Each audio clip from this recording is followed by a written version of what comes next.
Amen. Nakalimutan ko si Sister Lily. Amen, Sister Lily. Magandang gabi po. Amen, amen. Okay, so dako na po tayo sa ating Friday Bible Study. Tuloy-tuloy pa rin po tayo sa ating theme. Ito na po yung last message natin tonight with regards to marks of mature Christian. Amen. I hope and I pray na alala nyo pa yung mga marks of a mature Christian na napag-aralan natin. And tonight po mga kapatid, tatapusin na po natin. Ito na po yung pinaka-concluding message natin tonight. Ang atin pong title tonight, Marks of a Mature Christian, Maturity in Christ, Choosing What Lasts Forever. Amen. Ulitin ko. Maturity in Christ, choosing what's last forever. Yung mature daw kay Kristo, ang pinipili niya kung ano yung paano ba yung last? Magtatagal ng walang hanggan. Amen? So I hope and I pray kung Kristiyano ka, dapat ganyan yung pinipili mo. Choosing what's last forever. At meron palang forever bukod sa traffic sa EDSA, no? Amen. Choosing what's last forever. For our verses na binasa na ni Brother Paul kanina, Matthew chapter 16 verses 24 to 28, hindi na po natin babasahin, pero babasahin po natin yung ating key verse. Key verse natin, mga kapatid, key verses Matthew chapter 16 verses 25 and 26. Please follow with your eyes. Matthew 16 verses 25 to 26. For whosoever will save his life shall lose it. And whosoever will lose his life for my sake shall find it. Ang Panginoong Jesucristo po ang nagsasalita dito, no? Kung sino raw ang magsisave ng kanyang buhay, ay ikakawala niya ito. O he shall lose it. And whosoever will lose his life for my sake, the Lord Jesus Christ say, shall find it. Makakasumpong ng buhay. Verse 26, for what is a man profited if he shall gain the whole world and lose his own soul? Or what shall a man give in exchange for his soul? Amen. So, again, from that verses mga kapatid, nakita natin yung context ng ating title. Ang ating title for tonight again, Maturity in Christ, Choosing What Lasts Forever. Amen. So, dako na po tayo sa ating introduction. Merong tatlong bagay na nasabi ang Panginoon dito with regard to eternity. Nabanggit niya dito yung mga salitang profit, loss, and gain. Familiar kayo dyan sa mga words na yan? Profit, loss, and gain. Usually, mga kapatid, ginagamit yan sa financial context. Financial context, pag narinig mo yung profit, loss, and gain, ibig sabihin yan sa pagbibusiness, di ba? Tama ba? Pero tingnan natin, what the Lord Jesus Christ is dealing with this sa profit, loss, and gain. Yung profit dito, mga kapatid, tumutukoy dito sa ating binasa na advantage, benefit, or to experience good things. Profit. At yung loss, mga kapatid naman, dito nakalagay, receive damage, loss, or suffer loss. Makakaranas ka ng loss. Gain, at yung gain, yung salitang gain, mga kapatid, alam naman natin yung gain, yung makukuha, gain, win, yung tumutukoy sa salitang gain. So, for these verses, mga kapatid, makikita natin kung ano ba dapat yung ating inuuna. Ano yung ating dapat pinipili. Again, ang ating title, Maturity in Christ, Choosing What Lasts Forever. Kung ano yung ating magiging profit or gain that will last in eternity. Amen? So for our verse, mga kapatid, verse natin, Colossians chapter 3 verse 2. says, set your affection on things above, not on things on the earth. Kasi yung mga bagay on the earth, lilipas yan lahat. Mawawala. Maging ang buhay mo at buhay ko. Kaya ang sabi ng salita ng Panginoon, Colossians 3:2, set your affection on things above, not on things on the earth. So with that in mind, mga kapatid, with that in mind, maturity in Christ, choosing what lasts forever, for our first point natin, mga kapatid, pursuing profit. Pursuing profit, mga kapatid. So sa verses na binasa natin sa Matthew kanina, it is possible to gain the world. Posible that we can gain the whole world. Matthew 16 verse 26. Matthew chapter 16 verse 26 says, for what is a man profited if he shall gain the whole world and lose his own soul? Or what shall a man give in exchange for his soul? So nakita niyo yon? Meron tayong pursuing dito sa buhay na ito na pwede nating magain yung mundo. At ang Panginoong Hesukristo ang nagsasabi niyan.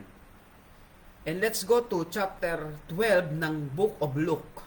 To support this verse, Matthew 16, verse 26, let's go to Luke chapter 12, verses 16 to 21. Ito ang sabi ng salita ng Panginoon. Tingnan natin kung paanong posible na mag-gain natin ang world.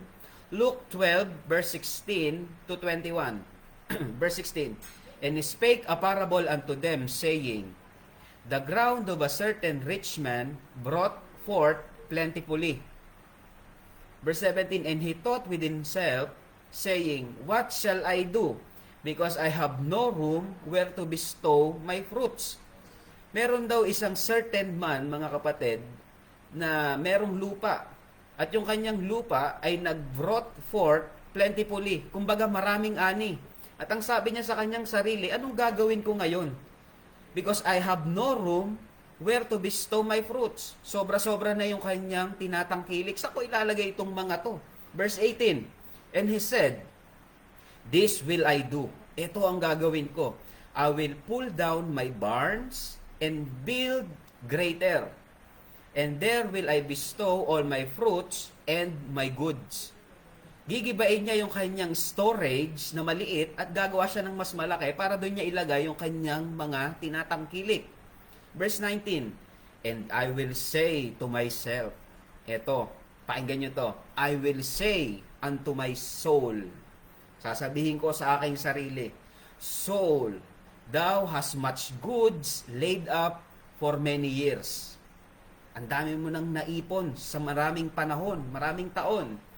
Take thine ease, eat, drink, and be merry. Narinig nyo yon? Marami na akong ipon sa nagdaan na mga taon na ito. Ang gagawin ko, magpapahinga ako. Take thine ease. Kakain, iinom, at magpapakasaya. Verse 20. But God said unto him, ito ang sabi ng Diyos sa kanya. Pakinggan nyo. But God said unto him, thou fool. Hangal. Hangal ka. This night, thy soul shall be required of thee.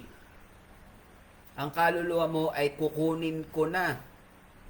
Then whose shall those things be? Saan mapupunta yung mga pakinabang na yan? Which thou hast provided. Amen? Verse 21. So is he that lay up treasure for himself and is not rich toward God. So kung ikaw mag-iipon ka lang para yumaman, para sa sarili mo, ang sabi ng Panginoon, so is he that layeth up treasure for himself is not rich toward God. Hindi ka mayaman sa paningin ng Panginoon kung meron kang tinatangkilik at para sa iyo lang. Amen? May kilala ba kayong ganyan? Yan yung ating first point, mga kapatid. Pursuing profit. And it is possible to gain the whole world just like what our verses says. Amen? So with that idea, mga kapatid, first subpoint natin, pursuing profit, with the idea of taking it easy. Magre-relax na lang ako. Kasi marami na akong ipon eh. Di ba? Pero kabaliktaran yan dito sa ating mga OFW, kaming mga OFW. Ang naipon namin, puro resibo, puro luha, puro lungkot. Diba? Nakakalungkot ano? Pero kung Kristiyano ka, hindi mo titingnan yan. So, ang ideya na ating pag-aaralan dito sa ating binasa sa Luke chapter 12, 16 to 21, the idea of taking it easy. Balikan natin yung verse 19. Luke chapter 12, verse 19. And I will say to my soul, sabi na itong certain man, Soul, thou hast much goods laid up for many years, take thine ease. Magpahinga ka na. Nagpagod ka na sa maraming panahon, so pahinga naman. Maganda naman pakinggan, di ba? Kasi napagod ka na magtrabaho eh. Maganda pakinggan. There's no issue with enjoying the fruits of our labor. Wala namang problema doon. Nai-enjoy mo yung fruits of your labor. But the problem arises when we become self-centered. Naging self-centered ka na. Forgetting God who orchestrated our success. Ang Diyos ang may gawa ng lahat ng tinatangkilik mo. Huwag mong kakalimutan ng Panginoon. Nakakapagtrabaho ka dahil binigyan ka ng Panginoon ng lakas. Tama? Nakakapag-decide ka ng tama dahil binigyan ka ng Panginoon ng utak, ng wisdom. So don't forget God who orchestrated our success. And do not neglect the people He used to help us reach our current state. Imposibleng ikaw lang yan. May mga taong ginamit ang Panginoon para maging successful ka. Amen? So yung take thine ease, mga kapatid, consider God. Consider the people around you. When everything revolves around personal enjoyment, selfishness becomes evident of our actions. Nagiging madamot na tayo. Actually, nakakalungkot. Pinaghirapan ko to eh. Bakit ko ibibigay sa inyo? Maghirap din kayo. Di ba? Nakarinig na kayo ng ganyan? Kung ganyan ang ating thinking, mga kapatid, wala tayong pinagkaiba dito sa certain man na nagsabi, Soul, take thine ease. It is essential to strike a balance between appreciating our achievements and acknowledging the divine guidance and human support that contributed to our success. Hindi mo kinaya yan dahil ikaw lang. First of all, kinaya mo yan dahil nandyan ang Diyos. So, sa pagkatapos ng iyong mga paghihirap, pagtatrabaho, working hard, okay lang na mag-take thine ease. But do not forget the Creator who made things possible. Amen? So, ganyan yung nasa isip nitong certain man. Soul, take thine ease. At ano pa? With only time in view. Yung kanyang perspective, yung time niya, dito lang sa lupa. Basahin ulit natin.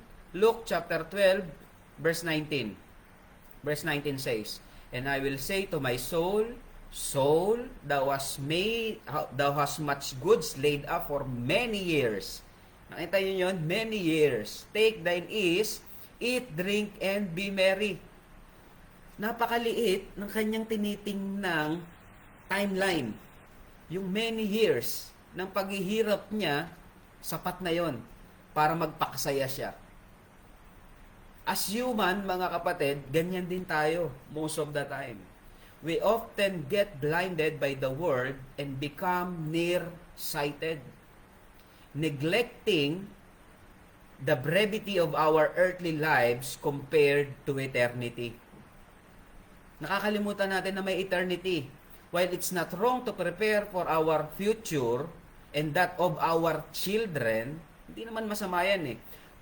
We must not forget the eternal future that awaits us after this life. Sa kanya, tiningnan niya lang yung many years na pagtatrabaho niya. At pagkatapos, take thine ease, eat, drink, and be merry. Nakakalungkot. Dito lang nakatingin ang taong ito sa limited timeline in this world. Nakalimutan niya na meron pang eternity that is waiting for him. Mas mahaba yon. Hebrews 9:27. Tingnan natin sa Hebrews 9:27. Anong sabi? Hebrews 9:27 says, "And as it is appointed unto men once to die, but after this, the judgment." Meron pang judgment after this life. So kung tingin mo, napakahaba na ng panahon mo dito sa mundo para magpakasaya ka naman at maging selfish, you are deadly wrong. Dahil meron pang eternity. Anong sabi? Appointed sa tao na minsang mamatay. But after this, the judgment. So may paghuhukom pa na naghihintay. Amen? So dapat isipin natin yan. There's a certain judgment awaiting each of us depending on how we live our lives. Paano mo ginugol ang buhay mo sa mundong ito? So don't settle for the temporary good things. Huwag kang masettle dyan sa mga temporary good things na yan that this world offers. Amen? Lilipas yan eh. If you want to spend your life wisely, invest in eternal profit. Amen? Invest in eternal profit. Marami ngayon businessman, napakagagaling nilang mag-invest. Talagang napapalago nila yung kanilang mga business. But mga kapatid, ang reminder sa atin ng ating verses tonight, choose what lasts forever. And if you want to invest something, invest in God's Word and the souls of men. Mag-invest ka sa salita ng Panginoon at sa kaluluwa ng tao. Why? These are the only things we'll take with us to heaven. Yan lang yung madadala mo pag namatay ka sa langit. Amen? So let us prioritize what truly lasts. Ano bang priority mo ngayon? Nabubuhay ka. Are you spending much of your strength for worldly things? Sabi ng Panginoon, Matthew chapter 24 verse 35. Heaven and earth shall pass away, but my words shall not pass away. So kung meron kang pag-iinbesan ng iyong buhay, panahon at oras, Word of God.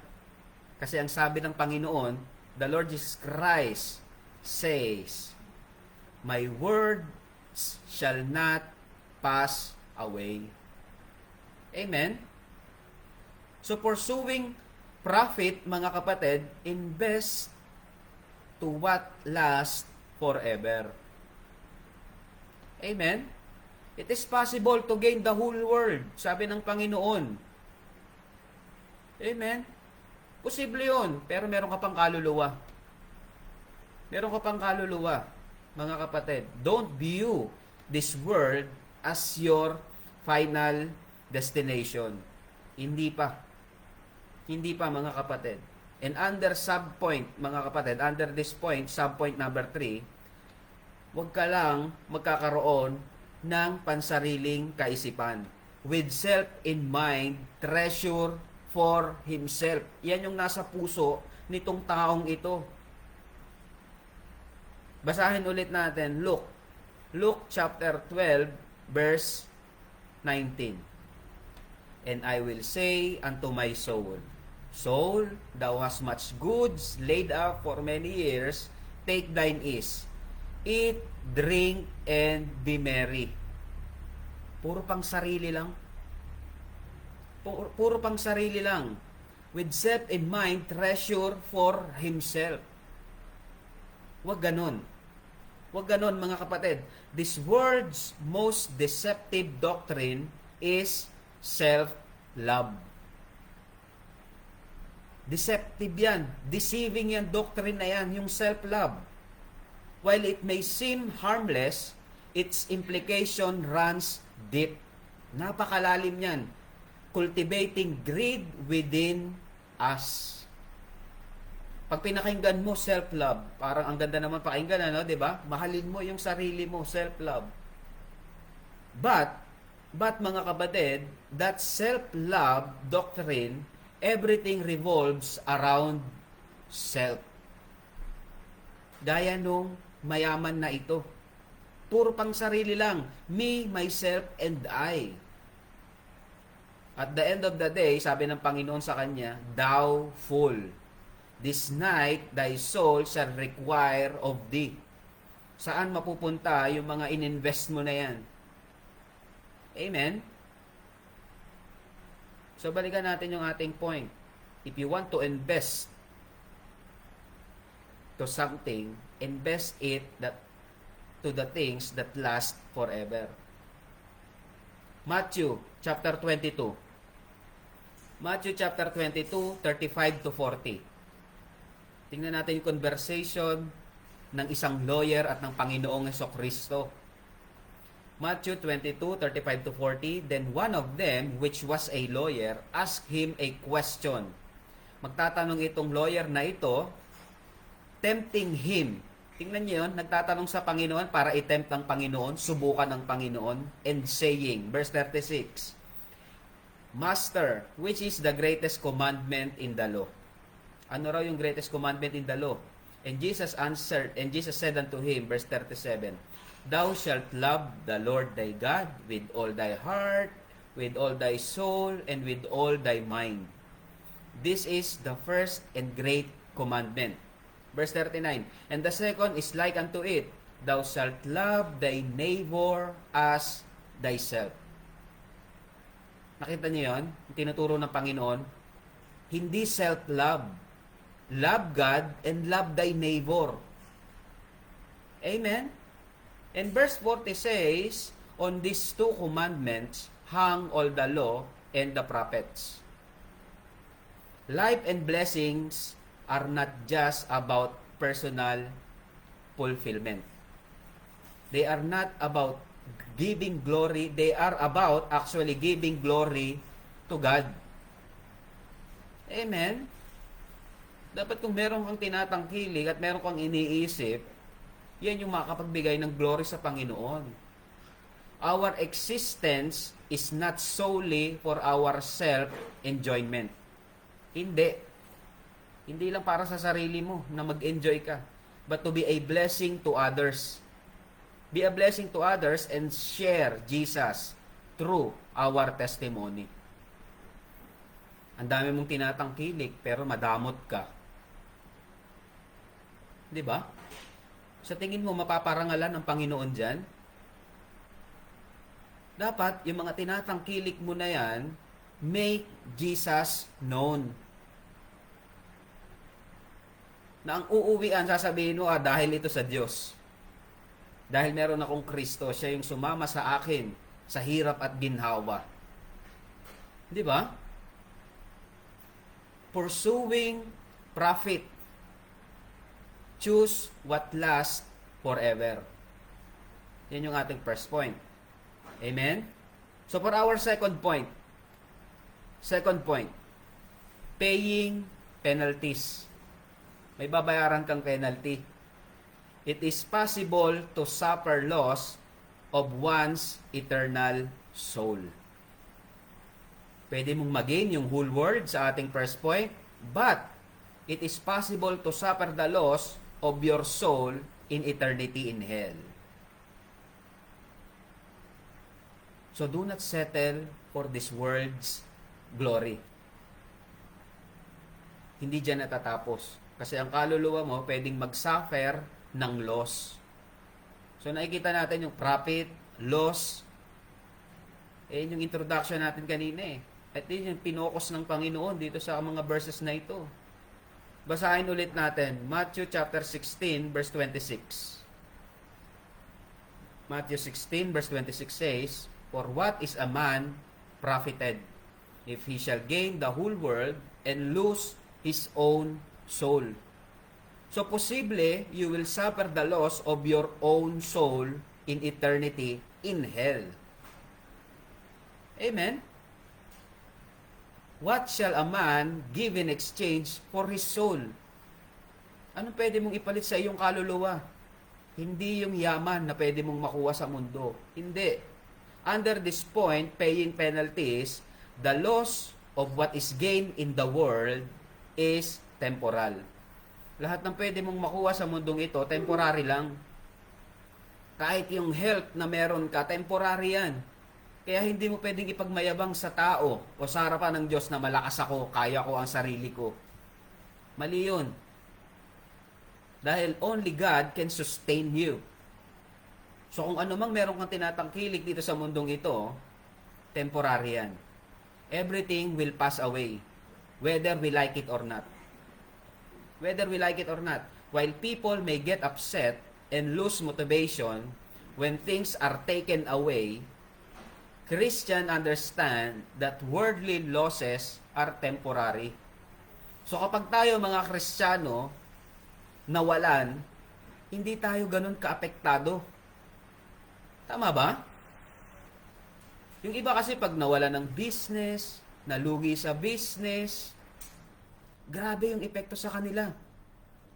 Some of them committed suicide. Nakakalimutan nila itong mga bagay na ito ay temporary lang. Prone to losses. Amen? Even our health. Minsan may mga tao pa nagtatanong pag nagkasakit yung Kristiyano, mahal ka ba talaga ng Diyos mo? O totoo ba talaga yung Diyos mo? Bakit ka nagkasakit? Hindi ka ba malakas sa Kanya? Wait. Balikan natin yung nangyayari sa ating mga buhay. In the first place, bakit ka ba nagkasakit? Bakit ba nasira yung iyong business? Baka consequences yan ng ating mga ginagawa. Diba? Idadamay mo pa yung Panginoon na napakabuti. Amen? So we must remember the loss of what is gained in this world is temporary. Temporal. Our perspective differs because we know that eternal things truly matters kung Kristiyano ka. To be absent in this body is to be present with the Lord. Mawala man tayo sa katawang lupa na ito, doon tayo pupunta sa ating Creator. At mas masaya yun na hindi hamak. Di ba? So this reminds us not to define success solely by material possessions. Hindi dyan nakikita yung success o maturity ng isang tao. Having more things won't necessarily bring more fulfillment. Hindi mag-guarantee yan sa'yo na magkakaroon ka ng fulfillment having more things. Lalo ka pang magke-crave for more. Di ba? In contrast, the Bible teaches us to be content and thankful. That's the will of God in Christ Jesus concerning you. Amen? 1 Timothy chapter 6 verse 6. 1 Timothy chapter 6 verse 6, "But godliness with contentment is great gain." Amen? Great gain. So meron tayong profit, meron tayong loss, at meron tayong great gain. Kailan ka magkakaroon ng great gain? With godliness and contentment. Amen? So for our second sub-point, first point natin, pursuing profit. Second point, paying penalties. Dapat natin isipin, the loss of what is gained in this world is temporal. Second sub-point, the loss of the soul is eternal. Yan yung dapat mong pakakaisipin. The loss of the soul is eternal. So sa ating topic, sa ating title tonight, Mature Christian Choosing What Lasts Forever. So the loss of the soul is eternal. Put that in mind. Instead of grieving over temporal losses, let's lament the opportunities we miss to share the gospel. Dapat yun yung ating mas ikinakalungkot. Yung na-miss mo na i-share yung gospel. Kasi ang kaluluwa ng tao, it will last in eternity. Ang problema lang, saan magtatagal? Sa impyerno o sa langit? Kung meron tayong dapat ikalungkot, yan yung hindi natin pag-share ng gospel. At ano yung gospel? What is the gospel? That is, the Lord Jesus Christ died, buried, and 3 days later, He rose back again. That if you put your faith in that finished work of God, matatamo mo yung salvation. Amen? You will be saved. Born again. At dapat yan yung ating mas binibigyan ng priority. Choosing what lasts forever. Amen? Failing to share the gift of salvation with loved ones has eternal consequences. Ano ang consequence niyan? Separation from the Lord in eternity. Mapapahiwalay ka sa Diyos for eternity. Napakalungkot nun. Malayo ka sa Diyos, na ang lahat ng kabutihan nang gagaling sa Diyos. Ibig sabihin, pag na-separate ka sa Diyos, wala ka ng kabutihan na mararanasan for eternity. At hell yun. Hell, impyerno. Di ba? Yan ang pinaka nakakalungkot na pwedeng mangyari sa isang tao. To be separated from God in eternity. Romans 6:23. Romans 6:23 says, "For the wages of sin is death." Kita niyo 'yon? Araw-araw tayo nagkakasala sa isip, sa salita, sa gawa, sa puso. At ang sabi ng Panginoon, ang kabayaran ng kasalanan ay kamatayan o paghihiwalay. Separated from God in eternity. But the gift of God is eternal life through Jesus Christ our Lord. So if you want to pursue something, pursuing profit, pursue which lasts eternal. The value of one soul. Amen? So under this point, mga kapatid, point number 2 natin, paying penalties. Instead of paying penalties, dapat pursue the gift. Pursue the gift of God, which is the Lord Jesus Christ. Amen? So under this point, third point, sub-point, the loss can come very quickly and unexpectedly. Tandaan mo, the loss can come very quickly and unexpectedly. Very quick na darating ang pagkawala. Quickly and unexpectedly. Tingnan natin Luke chapter 12 verse 20. Sabi nasa natin kanina. Luke 12 verse 20. But God said unto him, Thou fool. Thou fool. Kasi sabi niya, di ba? Ang dami ko nang naipon for many years. Ang gagawin ko, I will take thine ease, eat, drink, and be merry. Sabi ng tao, no?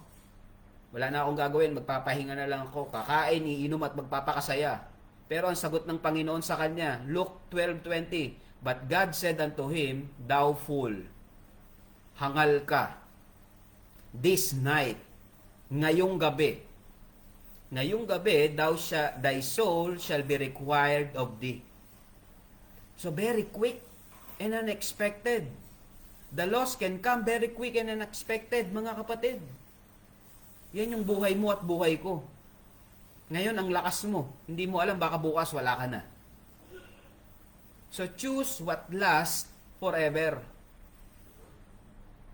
So, when it comes to die, you just die. Ano ibig sabihin nun?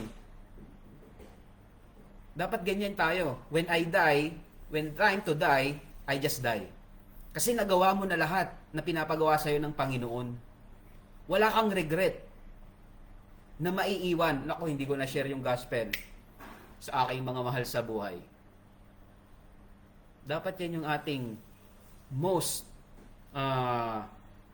things na iniisip. Amen? Huwag nating hayaan na sabihin sa atin ng Panginoon, "Thou fool, this night thy soul shall be required of thee. Then, who shall those things be which thou hast provided?" Kanino mapupunta lahat ng pinaghirapan mo? Baka pag-awayan pa yan, mga may iwan mo. Amen? Di bale kung utang. Di ba? Kung utang sa inyo na yan. Amen? So if we want to prepare for the future, we must prioritize our soul's eternal destination. Amen? Dalawa lang kasi mga kapatid, heaven or hell. So we need to decide while we have time. Because after death comes judgment. Life is short and death is certain.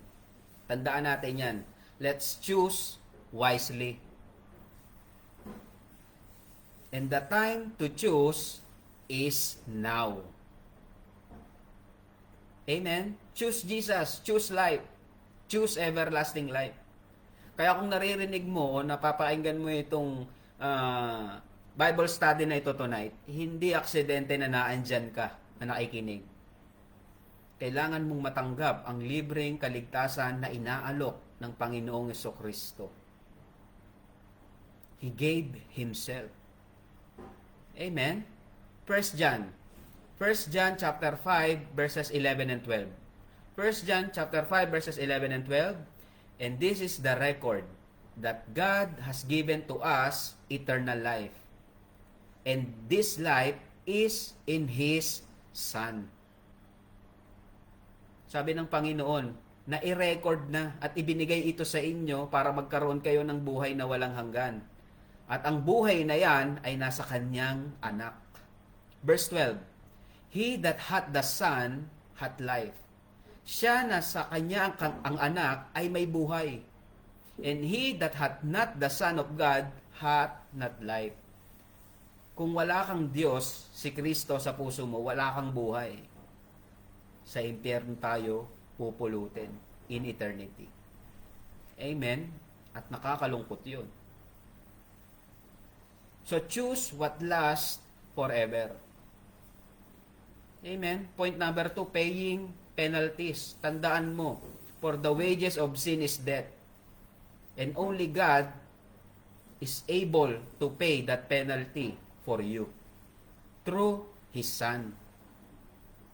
Amen? Romans 5:8. But God commended His love toward us in that while we were yet sinners, Christ died for us.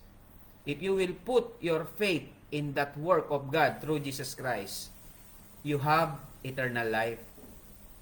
Amen? Tandaan natin, James chapter 4 verse 14. James 4:14 says, Whereas ye know not what shall be on the morrow. Hindi mo alam kung ano ang bukas. For what is your life? Ano ba ang buhay mo? It is even a vapor that appeareth for a little time and then vanisheth away. Para lang daw singaw ang buhay mo at buhay ko. That will appear for a little time then vanisheth away. Ganun lang kabilis ang buhay. Amen? Ang dami nga nating kakilala eh. Napakalalakas, napakasasaya. Pero sa isang iglap lang, wala na. So invest for eternity. Choose what lasts forever. Amen? For our third point. Third point na tayo mga kapatid. Maturity in Christ, choosing what lasts forever mga kapatid. Pursuing profit, paying penalties, and third point, priceless possession. Meron kang priceless possession. Ano yung priceless possession mo? Yung iyong kaluluwa. Priceless yan. Ingatan mo. Alamin mo kung paano may spend yung kaluluwa mo in heaven. Amen? Bakit? Kasi it is impossible to exchange any value for your eternal soul. Walang maipapalit dyan sa kaluluwa mo na temporary things. Balikan natin yung Matthew chapter 16 verse 26. Matthew 16 verse 26 says, "For what is a man profited, if he shall gain the whole world and lose his own soul? Or what shall a man give in exchange for his soul?" Wala eh. Wala kang ipapalit sa kaluluwa mo. The gain you experience in this world does you no good in eternity. Lahat ng nararanasan mong kabutihan sa mundong ito, hindi yan makakatulong sa kaluluwa mo para dalhin ka sa eternity. Wala. Amen? So tandaan natin mga kapatid, invest your life, your time, your talent, your treasure, your testimony to which is last forever. And that is your soul. Amen? Hindi masama again na magkaroon tayo ng tinatamasa sa mundong ito. Yes, the Lord wants us to prosper and live an abundant life. But prioritizing material wealth above all else makes us foolish. Kung yun na lang yung nasa isip mo, magkaroon ng material things na manggagaling sa mundong ito, ang sabi ng Panginoon, thou fool. Thou fool. When we die, who will truly benefit from our acquisitions? Saan mapupunta lahat yan? Sino ang magbe-benefit niyan? They might even cause a strife and divisions among your loved ones. Pag-aawayan nyo pa talaga yan. Instead, while living in a healthy life, let's share Jesus. Habang kaya mo pang magsalita, habang kaya mo pang maglakad, habang kaya mo pang magbalita ng katotohanan that Jesus saves, share Jesus. The most important gift they can receive. Amen? Na wala ka nang iisipin. Na i-share ko na sa kanila ang Panginoon at ang kanyang pagliligtas. Whatever happens, kung tinanggap nila, magkakaroon ako ng peace. Amen? That way, when we leave this earth, we can have peace knowing they'll focus on heavenly things. Kasi pag saved na yung mga mahal mo sa buhay na yan, hindi ka na mag-aalala na maiwan mo sila. Kasi ang kanilang affection, they will set their affection on the things above. Not on the things on the earth. Amen? Amen ba? Sana ganyan po yung ating mindset. At yan dapat ang mindset ng isang Kristiyano. Alam niya yung kanyang priceless possession. Yan yung kaluluwa. Amen? Kung gaano kahalaga yung kaluluwa mo, ganyan din kahalaga yung kaluluwa ng mga mahal mo sa buhay. Share Jesus. And under this point number 3, what you gain cannot be used as an exchange. Kahit anong kabutihan ang gawin mo dito sa lupa without Christ, baliwala. Haharap ka sa Diyos. Hindi mo pwedeng ipagmalaki yung tinapos mo. Yung diploma mo, yung master's degree mo. Hindi. Yung ganda ng trabaho mo, hindi. Yung property na meron ka, magandang sasakyan, maraming lupa, magandang bahay, hindi. Hindi mo magagamit yan. Luke 16, 22 to 25. Basahin ulit natin to. Luke 16 verses 22 to 25. And it came to pass that the beggar died, Lazarus and the rich man. And he was carried by the angels into Abraham's bosom. Namatay yung beggar, and he was carried by the angels. Alam mo ba, kung ikaw may personal na relasyon sa Diyos, pag namatay ka, dadalhin ka pa ng mga anghel. Amen? Pero, the rich man, verse 22 tayo, Luke 16 the rich man also died and was buried, inilibing. Verse 23, and in hell he lift up his eyes, being in torments, and seeth Abraham afar off, and Lazarus in his bosom. Kung ikaw wala kang Kristo sa puso mo, namatay ka, pagdilat mo, impyerno ka na. At yan yung sinabi ng Hebrews 9:27 kanina. And as it is appointed unto man once to die, but after this the judgment. At ito yung nangyari sa mayaman. Nung namatay siya and he lift up his eyes, nandun na siya sa hell, in torments. Verse 24, and he cried and said, Father Abraham, have mercy on me, and send Lazarus, that he may dip the tip of his finger in water, and cool my tongue, for I am tormented in this flame. Nakita nyo yon? Kung babalikan nyo yung story nito ni Lazarus and the rich man, nagtamasa ng sobra-sobra itong mayaman na ito. Meron siyang sumptuous food na kinakain araw-araw, while Lazarus at his gate, dinidilaan ng mga aso yung sugat. Amen? So riches and self-righteousness won't earn us merit to enter the kingdom of heaven. Hindi.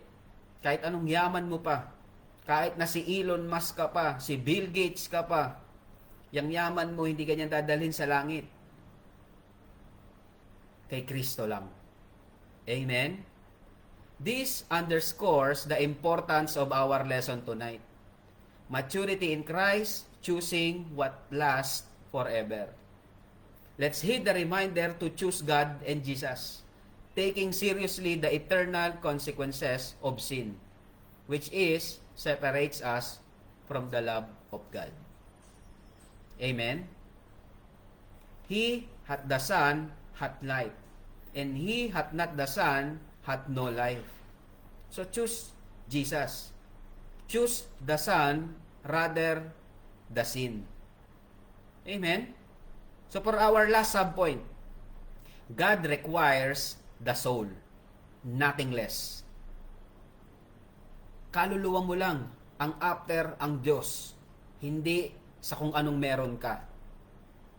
God requires the soul, nothing more, nothing less. Amen? Luke 15:10. Luke 15:10 says, likewise, I say unto you, there is joy in the presence of the angels of God over one sinner that repents. Yung isang kaluluwa na tatalikod sa kanyang kasalanan, ilalagay ang pananampalataya kay Kristo bilang Panginoon niya, tagapagligtas, na tanging ang kamatayan, pagkalibing at pagkabuhay ni Kristo ang paraan niya para maligtas. Sabi ng salita ng Panginoon, Luke 15:10, merong kagalakan ang mga anghel ng Diyos sa langit dahil sa kaluluwang yan. Amen? Because God requires the soul. Nothing more, nothing less. Amen? At nakakalungkot mga kapatid, many believe life ends after death. Hindi po. Kasi yung iba pag namatay, di tapos na lahat. Hindi ganun. But the Bible teaches otherwise. The Lord requires accountability for our soul. Amen? Meron kang accountability sa buhay mo, sa kaluluwa mo. If we're found unworthy of the life given to us, we'll spend eternity in hell. At paano tayo magiging worthy in the sight of God? Accept Jesus Christ, and His righteousness will be imputed unto you. Amen? Yun yung bagay na maglilinis sa atin, yung kanyang ginawa. Amen? So choose which lasts forever. Narinig nyo na yung phrase na YOLO? Ano ibig sabihin ng YOLO? You only live once. You only live once. Encourages people to pursue fleeting happiness. Minsan ka lang mabubuhay magpakasaya ka na. Gawin mo na yung gusto mo. Narinig natin yan, di ba? You only live once encourages people to pursue fleeting happiness, but it overlooks eternal life after physical death. Instead of saying, do what makes you happy because you only live once, let's say, prepare for eternity. Amen? Prepare for eternity because you only live once. You need to decide now to live your life for Jesus. Amen? So for our conclusion, I hope and I pray meron tayong nakuhang katotohanan with regard to our soul. Profit, loss, and gain. Sana naintindihan natin yan, ano? It is said of a fool, sabi ng isang hangal, he lay up treasure for himself and lives only for now. Yun yung ginawa nung certain man. He laid up treasure for himself and lives only for now. He is not laying anything up against the day he must stand before God. Hindi niya inuubos yung kanyang buhay, nagpe-prepare para pagharap niya sa Panginoon, ready siya. Hindi. He may have everything now, but stand before God with nothing. So we are nothing. Alam nyo kailan tayo magiging everything? When we have Christ. Kaya tayo tatawaging Christian. Yung I am nothing, iyan yun eh. I am nothing without Christ. You are everything if you have Christ. Amen? So dyan natin tatapusin yung ating Bible study tonight. I hope and I pray dyan sa mga reminders na iyan, mga kapatid, we will choose which lasts forever. Amen? That is the Word of God and the souls of men. Maturity in Christ, choosing what's last forever. That is the mature, that is the marks of a mature Christian. Colossians 3:2, set your affection on things above, not on things on the earth. First point natin, pursuing profit. It is possible to gain the whole world. Possible yon. But base sa ating pag-aaral, kung meron kang ipupursu na profit, that will last for eternity. Pursue the salvation of your soul through Jesus Christ. Point number 2, avoid paying penalties. Kasi hindi mo kayang bayaran yung iyong kaluluwa. Walang makakapagpalit dyan. It is possible to suffer the loss of one's eternal soul without Christ. And last point, point number 3, you have your priceless possession, your soul. If you accepted Jesus Christ as your personal Lord and Savior, that's the value of one's soul. Heavens is rejoicing because of that soul accepted Jesus Christ as His personal Lord and Savior. Amen? To God be the glory, mga kapatid. I hope and I pray naging paalaala sa atin ang ating lesson tonight. And this will conclude our theme, Marks of a Mature Christian. Maturity in Christ, choosing what lasts forever. So kung magde-decide ka ngayon, sa bawat gagawin mo, bawat oras na magde-decide ka, choose, ito ba ay magla-last forever or not? Kasi nagkakasala tayo minsan sa mga bagay na temporary lang naman. 'Di ba? Temporary lang nakipag-away ka pa. Temporary lang 'yan eh.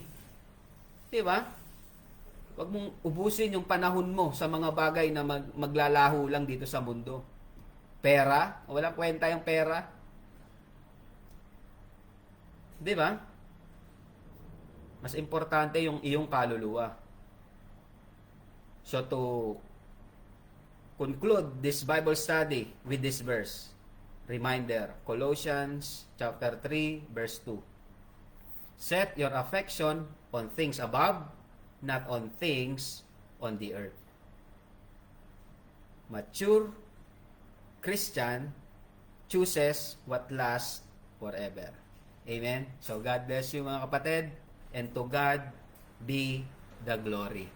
So, Dako po tayo sa ating Thanksgiving and prayer request sa Google Meet. Pero before that, tingnan muna natin yung mga nakasama natin dito sa online. Meron tayong nakasama sa online sa Facebook.